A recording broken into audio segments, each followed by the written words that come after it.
Okay, this is Al Capone Does My Shirts, Chapter 37. Carrie Kelly. Same day, Tuesday, May 28th, and Wednesday, May 29th, 1935. I'm in my bed listening to the sound of my mother crying and a deep, even rumble of my father's voice trying to comfort her. The Easter P. Marinoff is a crummy place, a cruel joke. I never did like that, Mr. Birdie. I try to go to sleep, but I keep thinking about Natalie at home in Santa Monica, living her life in the back room of our house and on the steps of Graham's. I rode bikes with Pete, played ball, and did my homework. She did not. I'll graduate from high school, go to college, get married, have kids. She will not. My mom's done a million things to help Natalie. The aluminum treatments, the voodoo dolls, UCLA, the psychiatrist, the Bible readings, Mrs. Kelly. What good were they? Nothing has helped. But suddenly I see this isn't true. One thing has helped. Carrie Kelly, Natalie, has been more part of things here on the island than she has ever before. She had a life here. For the first time, maybe she's just a little bit of a life. But a life just the same. When I wake up the next morning, I find Mrs. Kelly's number in my mom's phone book. I borrow a nickel from my dad and head down to the phone outside of Mrs. Cacone's. I put the nickel in the coffee. Can Mrs. Capone keep by the phone and tell the operator the number? Mrs. Kelly, I say when the operator signs off. This is Moose Flanagan, Natalie's brother. I'm calling to thank you. You really helped my sister. Why, dear? I appreciate you saying that. And I wanted to ask you, do you believe the Esther P. Marinoff will help Natalie? She sighs. Yes, I do. I worked there for 5 years. I saw kids improve in ways I never saw any place else I ever been. Natalie wasn't ready in January, but I think she is now. I like her to start in June, and I like her to keep working with her for the first year at least. But unfortunately, Mr. Purdy doesn't agree with me. Is there anything we could do to change your mind? She sighs. I wish I knew. As I explained to your mother last night, I expect her to be accepted. Did her, age? I squeezed the words around the lump in my throat. Hard to say. I can certainly understand what your mother was up to with that. There's a real big bias against older children. And I can't swear I wouldn't have tried the same thing if I was in her shoes. Sometimes with these kids, it's difficult to tell exactly how old they are. But in the case of your sister, I'm afraid it's pretty clear she's at least 14. Yeah, I say in a small voice. I will keep working on this, Moose. I promise you will. But I don't want to give you folks false hope. Yes, ma'am, I say. And Moose, there's something I wanted to tell you, dear. When Natalie and I are working together, and I see I'm starting to lose her, I always say, what do you think Moose is doing right now? And lately she's been able to stay with me. She talks about you at school and playing catch or talking with Teresa. And she's able to keep herself with me that way. I thought you might like to know how important you are to her. Yes, ma'am. I wiped the tears off my face. I'm sorry I can't do more. You have no idea how sorry I am.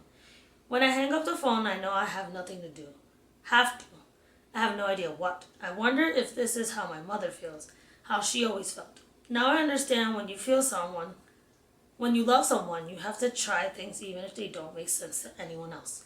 After breakfast, I march up the hill to the warden's house. I don't know why I'm going there, except he's the most powerful person I know.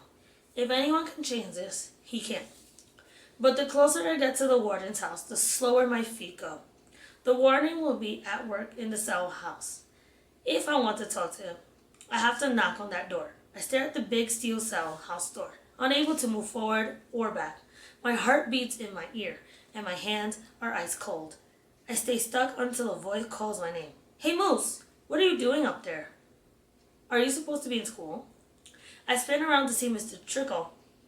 He has a cigarette in his mouth and a clipboard in his hand. Sorry, Moose, didn't mean to scare you. What's up? My mind is swirling. What am I doing? Moose, Officer Trickle asks. I need to talk to Warden Williams, I say. Can it wait till tonight, son? Officer Trickle takes a drag from his cigarette. No, I murmur. Yes, you mean no. Which is it? He smiles kindly. No, I say. Officer Trixel grunts. He drops his cigarette on the cement and stamps it out with his foot. Then he buzzes the entry bell. The big steel hinges squeak, shrill, and sharp as the door opens. Wait here, Officer Trickle says, and the door slams with solid steel closed behind him. I wait a long time wondering if they've forgotten about me. I'm considering giving up when the cell house door squeaks open again and Officer Trickle and the warden appeals. The warden is as neat as ever, like he just came out of the barber shop. He smells of soap and cut grass. Good morning, he says. Good morning, sir, I say. He looks around as if he doesn't know where to sit. He seems to decide on the bench, gives his trousers a tug, and sits down. Officer Driscoll walks back to the cell house door and stands stiff and straight, not smoking now. So, he folds his hand in his lap. What's this all about, Moose? Well, I stammer, my forehead suddenly sweaty. I know you know important people in San Francisco. I was just wondering if you might call some of your, friends, and maybe they might ask if Esther P. Marinoff to reconsider. Natalie is doing much better. She have gotten in. Influence, is that what you're after, son? Yes, sir, I say.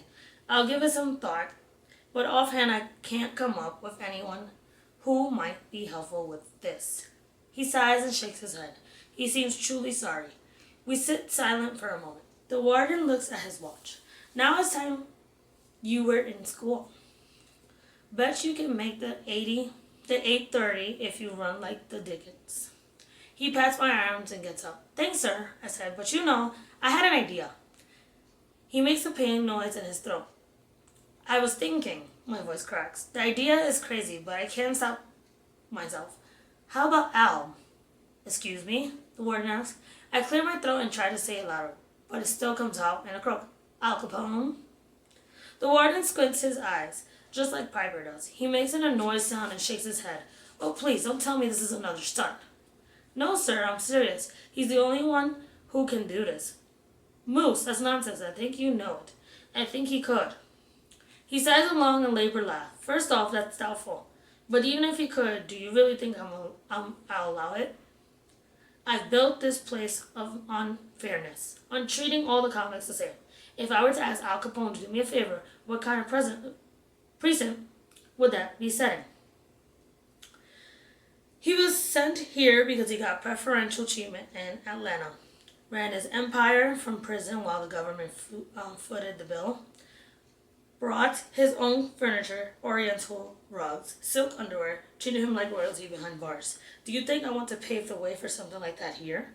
It would make a mockery of everything I stand for. I looked directly into his blue eyes. Remember you said you should think hard about going against the rules. Remember you said that? Well, I thought hard.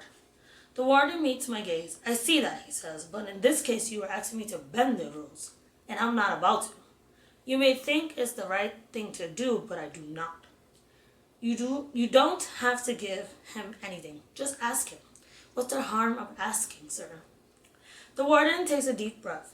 Look, Moose, you want to help your sister, and that's admirable.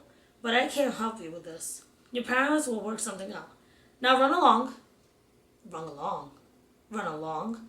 He can't tell me to act like an adult one moment and then treat me like a kid the next.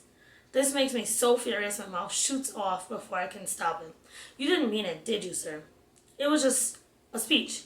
You don't really want us to think you want us to obey. I can see the anger flash through the warden's eyes.